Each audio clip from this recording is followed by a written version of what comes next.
This is RTV6 News at 11, working for you. And good evening to you here at 11 o'clock. I'm Mark Mullins. Amanda has the night off. On this Memorial Day, we honor the men and women who have made the ultimate sacrifice in service to our country. And as the COVID-19 pandemic continues, we continue to mourn the lives lost to the virus. According to the State Department of Health, 1,832 deaths in Indiana are now blamed on COVID-19. More than 226,000 people have been tested for the virus. 14% have tested positive. And according to Johns Hopkins, more than 1.6 million people across the U.S. have tested positive for COVID-19. More than 98,000 patients have died. The names of just a fraction of the dead, including where they lived and who they were, took up the front page of Sunday's New York Times and has been shared by thousands and seen by millions. One of those names is Caius Kelly. He has family here in Indianapolis. Caius is believed to be the first nurse to die in New York City from COVID-19. Tonight, RTV6's Cornelius Hawker shares this story about Caius Kelly, his life, and how his sister is working to make sure her brother's death is not in vain.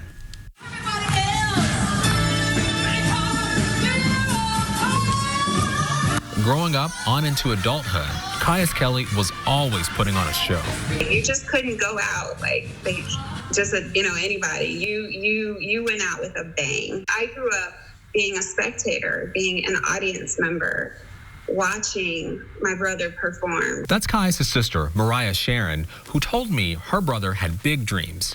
He graduated from Butler University School of Dance and then spent some time in Los Angeles and New York City. Mariah knows he put that same passion he had for dance into being a nurse. I'm speaking to honor you and to, what I know you would be doing for the nurses and all of the healthcare workers. Since Caius' passing, he's been honored at a vigil, and the nurses he worked with have received donations of PPE, along with more support from the hospital. But Caius' family wishes that help would have come sooner.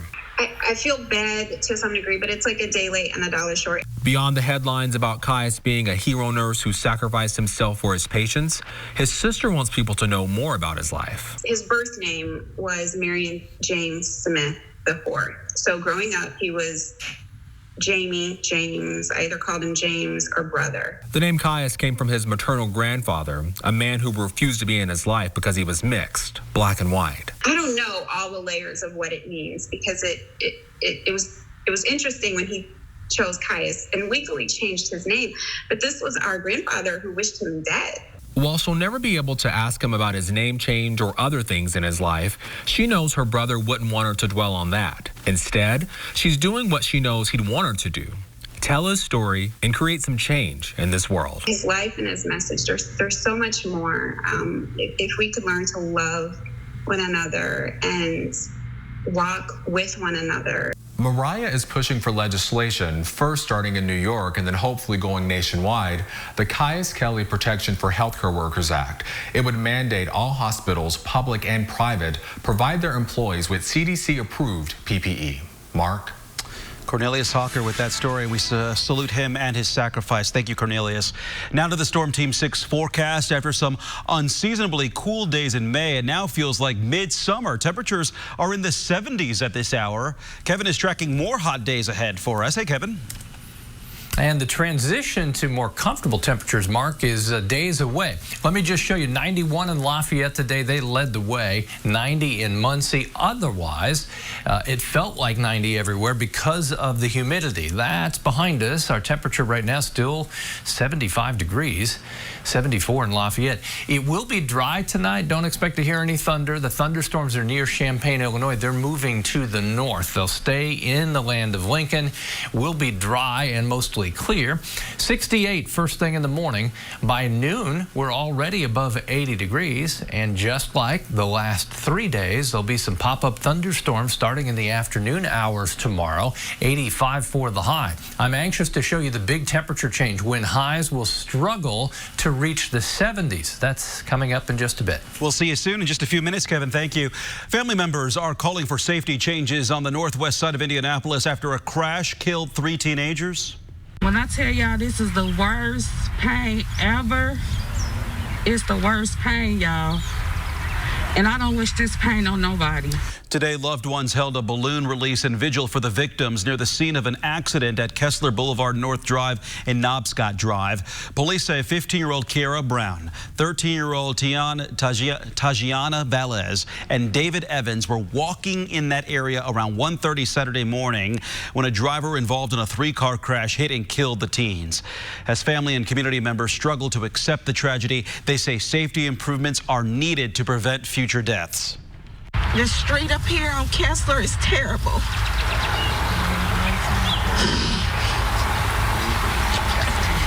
Years ago, we used to live in apartments right across the street, and it's been dark for years. There's been no sidewalks. Because I have to run on the line in the street that they don't see me. So I have to wear a headlight so that they can see me because there are no sidewalks. I've seen people not paying attention and stopping right before they hit a child wanting to cross the street. I just wanted to share what I've witnessed and to affirm that this is a very, very dangerous area. Indianapolis City County Councilor Monroe Gray Jr. attended the vigil and voiced support for the calls to make the area safer. The cause of the crash is still under investigation. The Indiana primary election postponed due to the pandemic will be on June 2nd. Early voting begins tomorrow. Extra steps are being taken to keep voters safe. Voters will be encouraged to use hand sanitizer.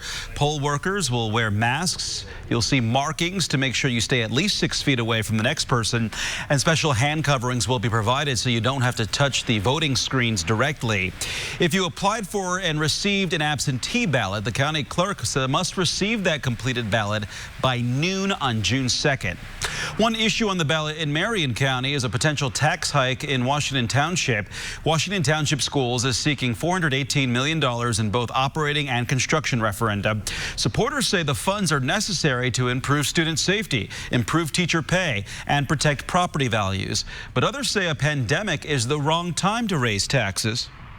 I just wish that they would actually withdraw the referendum until this whole situation with the virus is over, and they can actually do some planning that has some meaning and some sense to it, as opposed to conjectures. And I understand why some folks may say folks have lost their jobs, but schools aren't closing.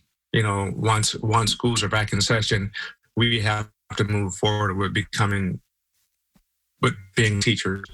The construction money would be in part used for improving and renovating athletic facilities, expanding student learning spaces, and replacing HVAC and electrical systems and improving access for those with disabilities. If both are approved, the average Washington Township homeowner with a $180,500 home would pay an extra $32.41 a month in property taxes. The pandemic did not stop Crown Hill Cemetery from holding a Memorial Day tribute today. Instead of an in-person ceremony, Crown Hill posted this video.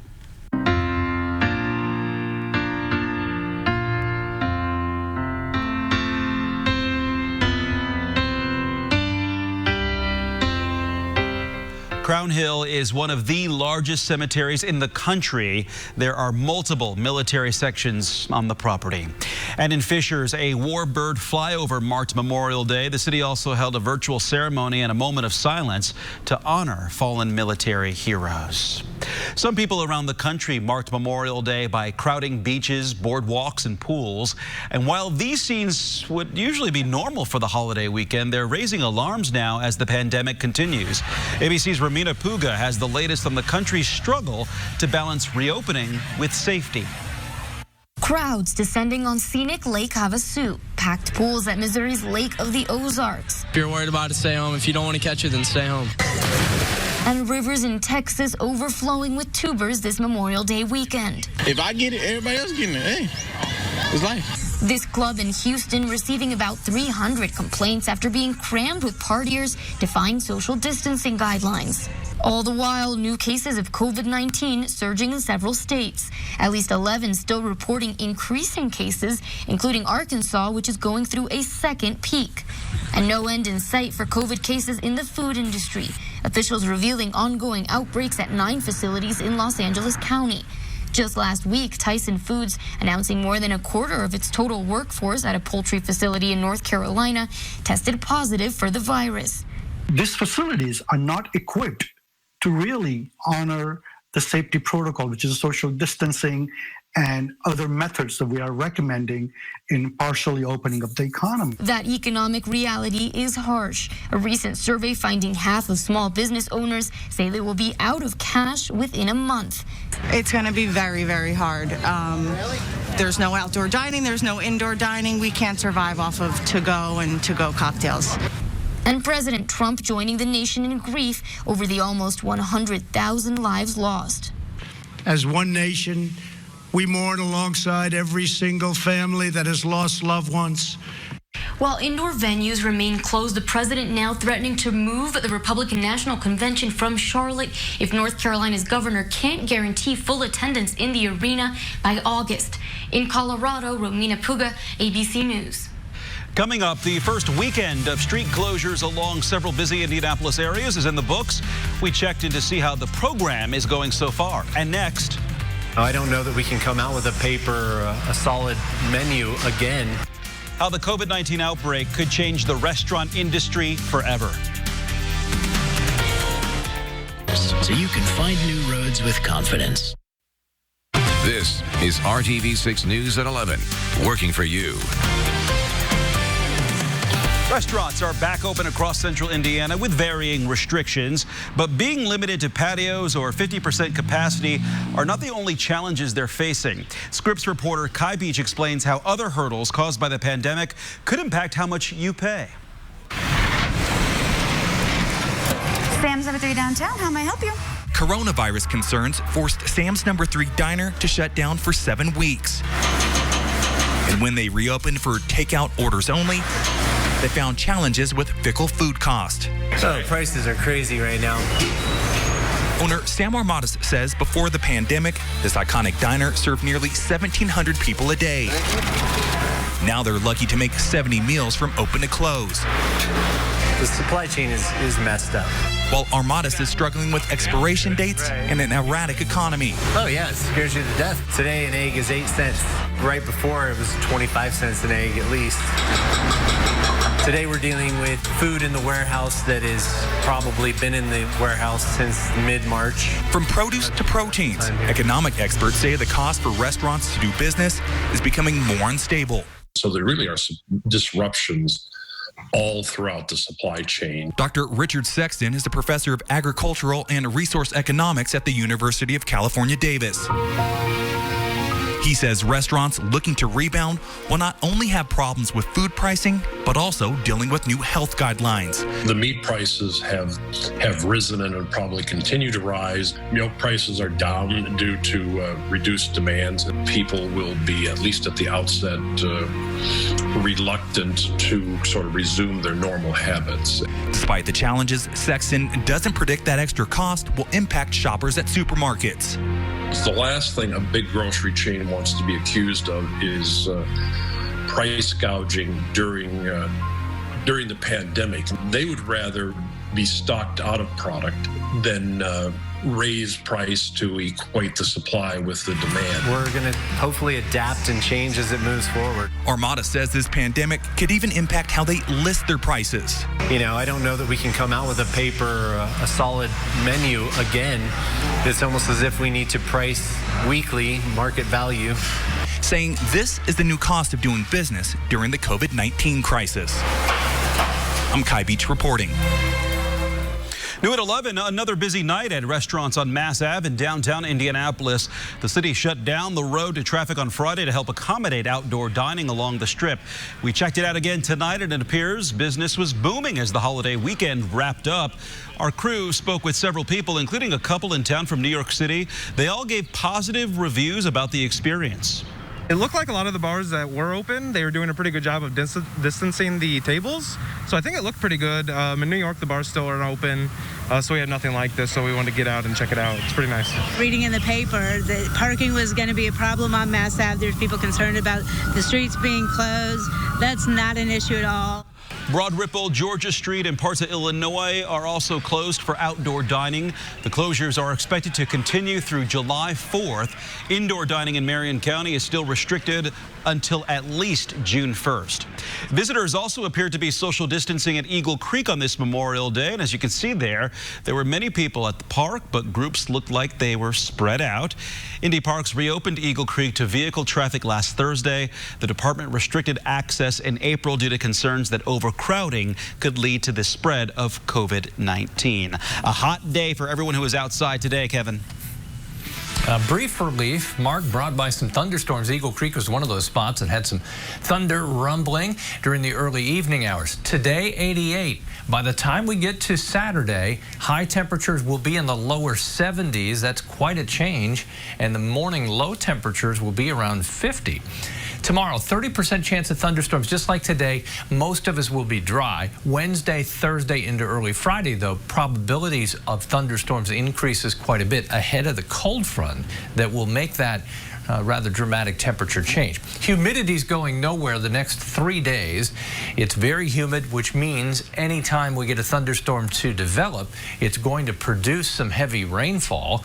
Temperatures over the weekend, 54 Saturday morning. We recover to 72. We'll only be at 51 on a Sunday morning. Temperatures in the low 70s still, below average. And notice we've gone to the other end of the humidity scale for the weekend. Refreshing is the adjective to choose there. Next 3 days, though, still 80 or above. 85, that chance for thunderstorms, mainly tomorrow afternoon into early evening.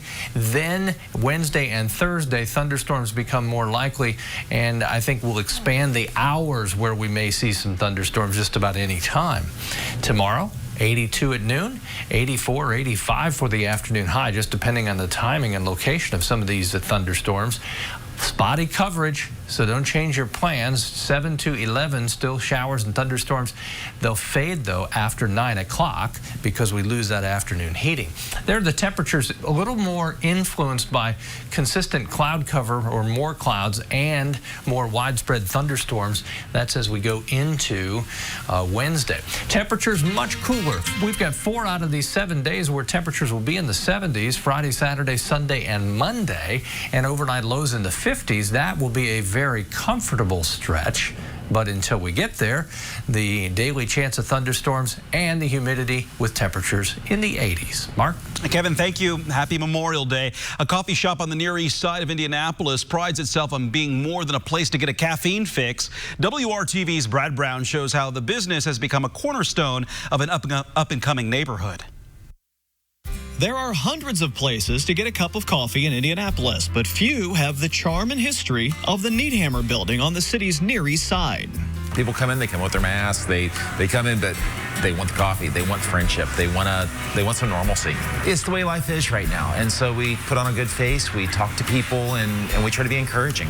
The building itself dates back well over a century. The owners have maintained many of those elements with the coffee shop, neighboring Ash and Elm Cider Company, and the upstairs event space that overlooks the city. We love it when people come in here, and some of the things we've heard are, it feels like home. We love it when people say that. We tell our couples that we want them to feel like their family put on their wedding. So same environment, absolutely welcome, full of hospitality and care. A carefully crafted coffee menu features daily and weekly specials. And the crepes coming off the griddle are just as well assembled. Kind of create a small economy where you can do a lot of life here. And that's our mission. That's what we turn the lights on to do, and that's what we love to do. The Needhammer Group have also put together Indy's Table, helping feed families in need. Working with their catering partners and Westminster Neighborhood Services, they've raised more than $17,000 and delivered 2,000 meals this month alone. Well, it starts with the heart already for our community, that we want to make a difference and see the people around us thrive. And knowing that this is going to be a hard time in this area of the city, thought of a way that we could give back. So it's much more than just a place to get a cup of coffee. This has become a central part of an up-and-coming area of the Circle City. I think it's existed because people with a passion for it, and that we're not just coming in punching a clock, collecting a check. We're coming in because we're driven by mission. I think that passion transfers to our clients and our customers as well. Working for you on the Near East Side, Brad Brown, RTV6. I'm Dave First with another RTV6 Senior Salute honoring the outgoing spring sport athletes. We head to Lawrence North, meet Nick Taylor, a two-sport athlete for the Wildcats. 3 years on varsity as a pitcher and outfielder. His favorite memory, their county championship at Victory Field. A 4.2 GPA, Nick is also an All-MIC and All-County linebacker, a 2-year captain, and he'll pursue his football career at Purdue next season, playing for Jeff Brown and the Boilers, majoring in chemistry and Spanish. Good luck, Nick. I'm Dave First with another RTV6 Senior Salute.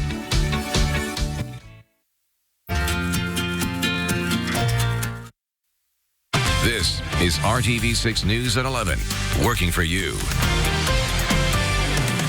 The Rebound Indiana is showing you how groups are stepping up to help Hoosiers in need during this economic crisis. For many families, the pandemic is making it difficult to prepare kids for the next step in their education. RTV6's Lauren Casey shows how a nonprofit group is helping children get ready for kindergarten in the fall at no cost to parents. I think more or less he's looking forward to meeting all of his friends, as he says, because everybody's a friend. Monica Schaefer is a Greensburg mother of 3 with her youngest, Axton, excited about heading off to kindergarten in August.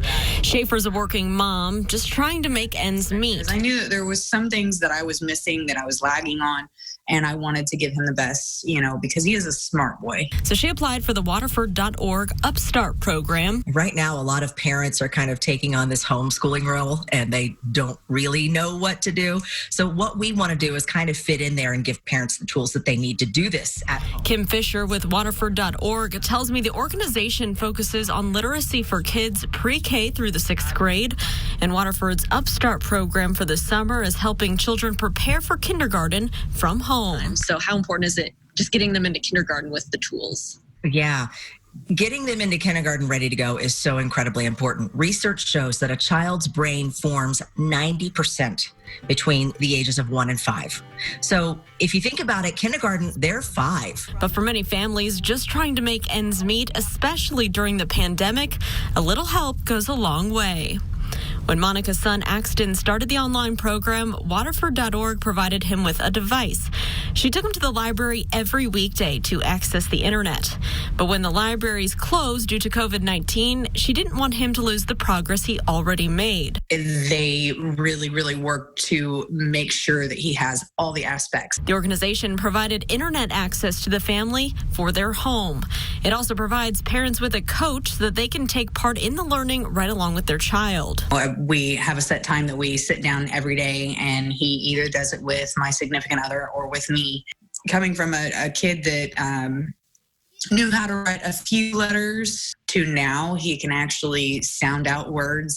Right now, Axton spends 15 minutes a day, 5 days a week doing Upstart, meaningful screen time, full of learning and full of fun. Believe it or not, absolutely loves this Chester character that they have. It's a little bookworm. It's really fun to see him interact and become familiar with the characters. Working for you, Lauren Casey, RTV6. Exceptional care, simply delivered.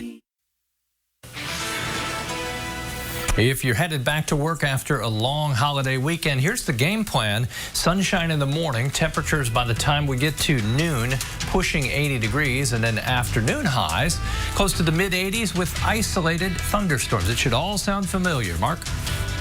Have a good night, everyone.